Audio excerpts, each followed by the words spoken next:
नमस्कार। आज हम एक नए टॉपिक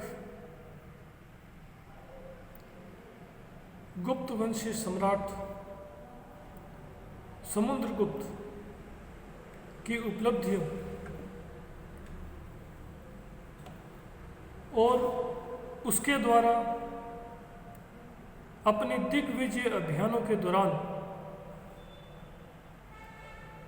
विभिन्न क्षेत्रों के प्रति या विभिन्न शासकों के प्रति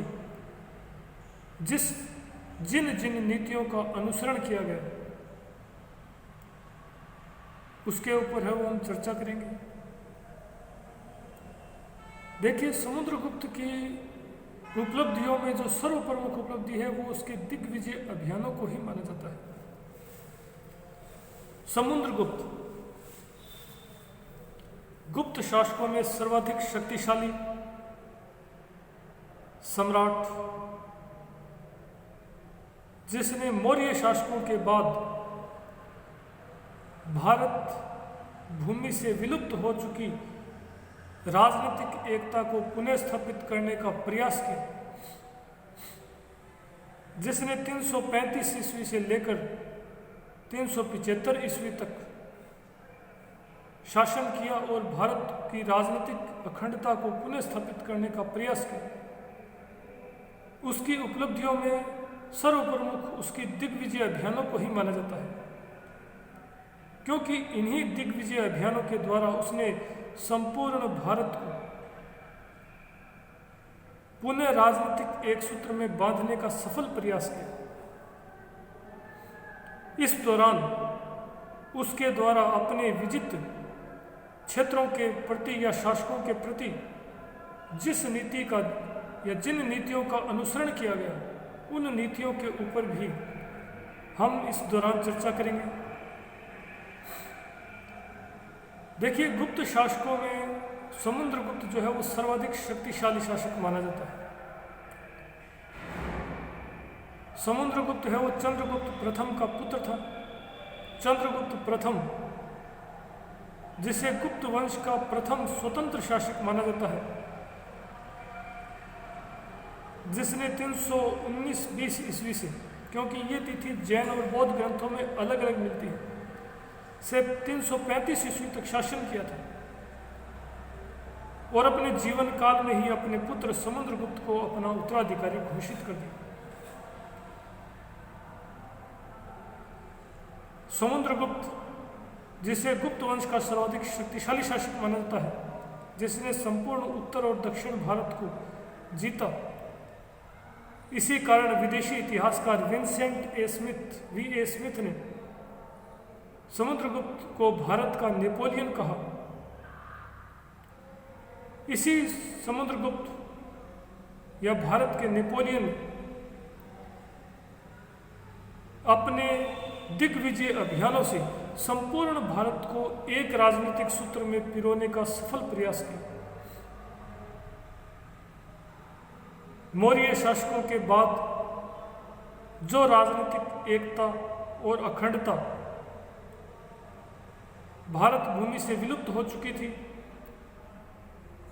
उसे समुद्रगुप्त ने अपने पराक्रम और शौर्य से शूरवीरता से पुनः स्थापित किया। समुद्रगुप्त के इन दिग्विजय अभियानों या ऐसा कह सकते हैं कि उसकी उपलब्धियों, उसके द्वारा अपने विजित क्षेत्र के शासकों के प्रति जिन नीतियों का अनुसरण किया गया, इन सभी के बारे में, उसके राज्याभिषेक के बारे में, उसके साम्राज्य विस्तार के बारे में आदि जो सबसे विश्वसनीय जानकारी है, हमें प्रयाग प्रशस्ति से पता चलती है। प्रयाग प्रशस्ति जो है वो समुद्रगुप्त के प्रयाग जो प्रशस्ति है, ये मुख्य रूप से मौर्य सम्राट अशोक के कौशाम्बी स्थित स्तंभ के ऊपर है वो उत्कीर्ण करवाई गई थी। और इस प्रयाग प्रशस्ति का जो रचनाकार है वो समुद्रगुप्त के महासंधि विग्राहक हरिशेन को माना जाता है, जिसने संस्कृत में इस प्रयाग प्रशस्ति की रचना की। इसी प्रयाग प्रशस्ति से हमें समुद्रगुप्त की विभिन्न उपलब्धियों, उसके राज्याभिषेक, उसके सामरिक अभियानों आदि के बारे में हमें विश्वसनीय जानकारी प्राप्त होती है।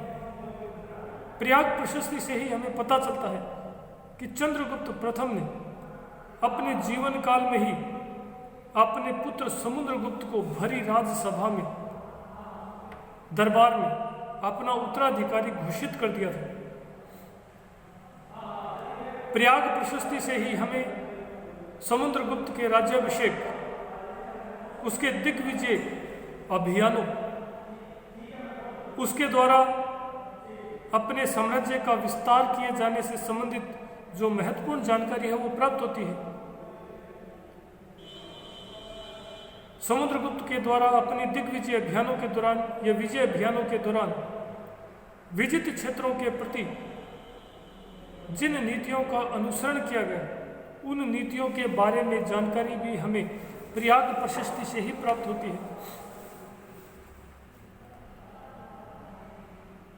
प्रयाग प्रशस्ति से पता चलता है कि अपने राज्याभिषेक के बाद समुद्रगुप्त ने सर्वप्रथम जो सैन्य अभियान है या अपने दिग्विजय अभियान की शुरुआत आर्यावर्त से यानी उत्तर भारत के अभियान से। देखिए, इस प्रयाग प्रशस्ति से पता चलता है कि समुद्रगुप्त ने आर्यावर्त यानी उत्तर भारतीय राज्यों के विरुद्ध 2 सैन्य अभियान किए थे। शासक बनने के तुरंत बाद उसने उत्तर भारत के कुछ राज्यों के विरुद्ध, जो अपने पड़ोसी राज्य थे, उनके विरुद्ध जो सैन्य अभियान किए, उसे प्रयाग प्रशस्ति में समुद्रगुप्त का प्रथम आर्यावर्त अभियान कहा गया है। यानी समुद्रगुप्त का आर्यावर्त यानी कि उत्तर भारत के विरुद्ध पहला सैन्य अभियान। समुद्रगुप्त ने अपने इस प्रथम आर्यावर्त अभियान में उत्तर भारत के कुछ प्रमुख शासकों को पराजित किया और इन पराजित शासकों का उल्लेख भी हमें प्रयाग प्रशस्ति में मिलता है। आर्यावर्त के इस प्रथम अभियान में समुद्रगुप्त से पराजित होने वाले शासकों में अच्युत, नागसेन और गणपति नाग तथा कोटकुलज का नाम मिलता है। इस आर्यावर्त के प्रथम अभियान के दौरान समुद्रगुप्त के द्वारा पाटलिपुत्र के शासक कोटकुलज को पराजित कर उसे मार डाला गया और पाटलिपुत्र पर समुद्रगुप्त का अधिकार स्थापित हो जाने का उल्लेख मिलता है। अपने इस प्रथम आर्यावर्त अभियान के पश्चात समुद्रगुप्त का जो दूसरा दिग्विजय अभियान, सैन्य अभियान था, वो दक्षिण भारत के 12 राज्यों के विरुद्ध था और दक्षिण भारत के 12 राज्यों पर विजय प्राप्त करने के बाद समुद्रगुप्त ने जो तीसरा सैन्य अभियान किया, वो आर्यावर्त का द्वितीय अभियान कहा जाता है। यानी उत्तर भारत पर उसने पुनः आक्रमण किया। दक्षिण भारतीय राज्यों को जीतने के बाद समुद्रगुप्त के द्वारा आर्यावर्त यानी उत्तर भारत के राज्यों के विरुद्ध जो दूसरा अभियान किया गया, उसे प्रयाग प्रशस्ति में आर्यावर्त के द्वितीय अभियान के नाम से संबोधित किया गया है। देखिए, प्रयाग प्रशस्ति से पता चलता है कि समुद्रगुप्त ने अपने उत्तर भारत यानी कि आर्यावर्त के द्वितीय अभियान में उत्तर भारत के 9 प्रमुख राजाओं को या शासकों को पराजित किया, जिनके नाम का उल्लेख भी प्रयाग प्रशस्ति में मिलता है, जिनमें रुद्रदेव, मतिल, नागदत्त,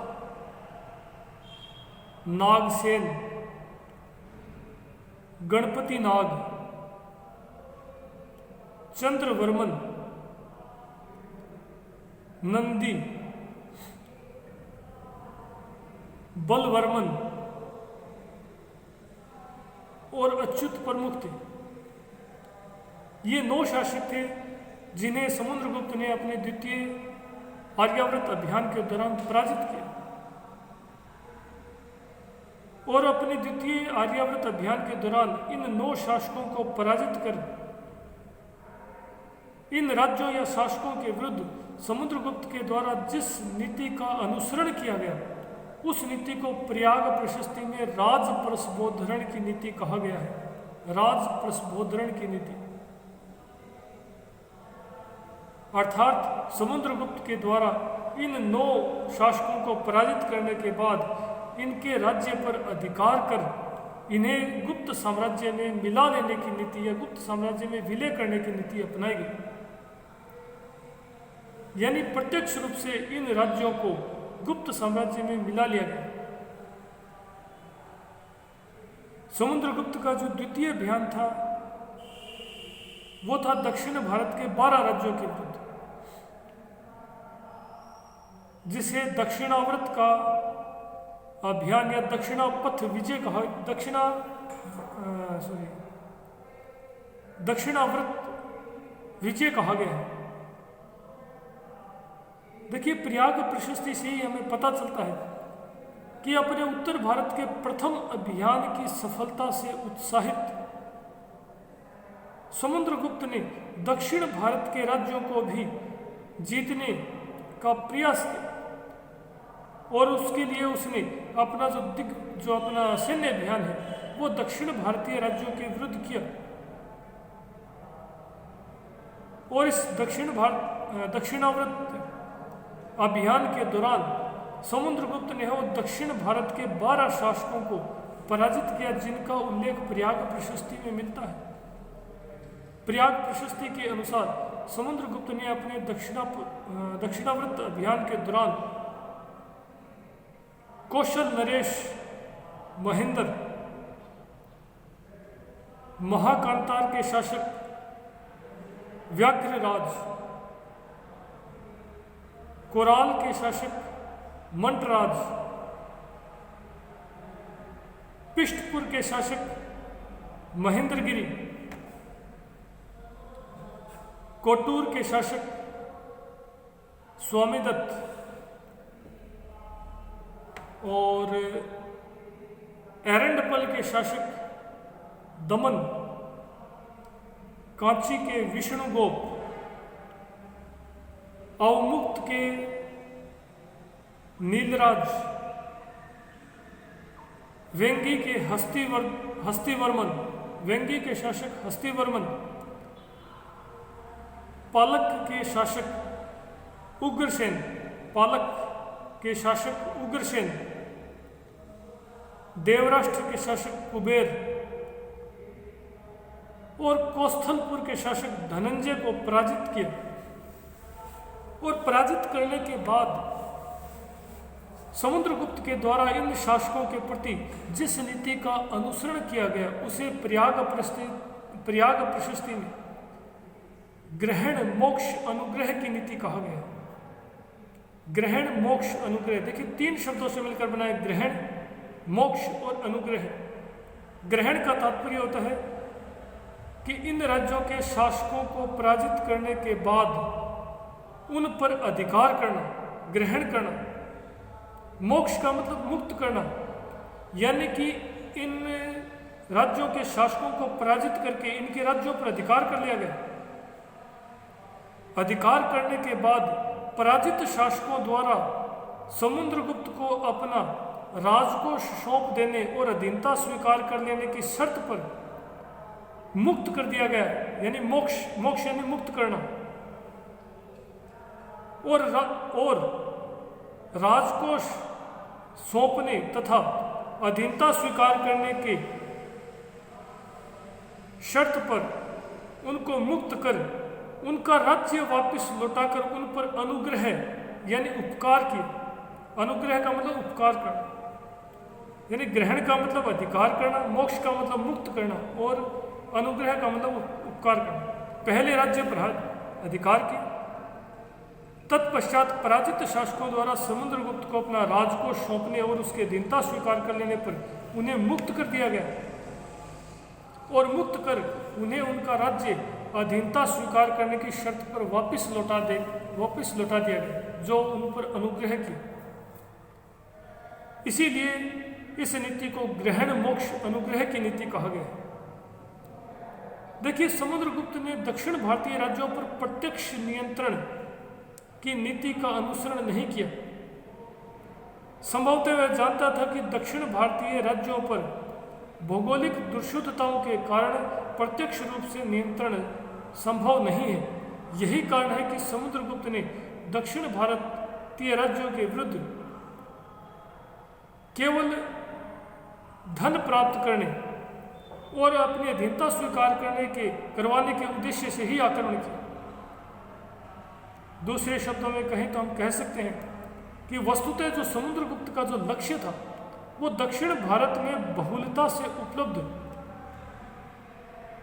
स्वर्ण को प्राप्त यानी सोने को प्राप्त करने के साथ साथ पराजित राजाओं से अपना स्वामित्व और अधीनता स्वीकार करवाना था। यही कारण है कि प्रयाग प्रशस्ति में समुद्रगुप्त की इस विजय को, दक्षिण विजय को धर्म विजय की संज्ञा दी गई है। शेष अगले वीडियो में। धन्यवाद।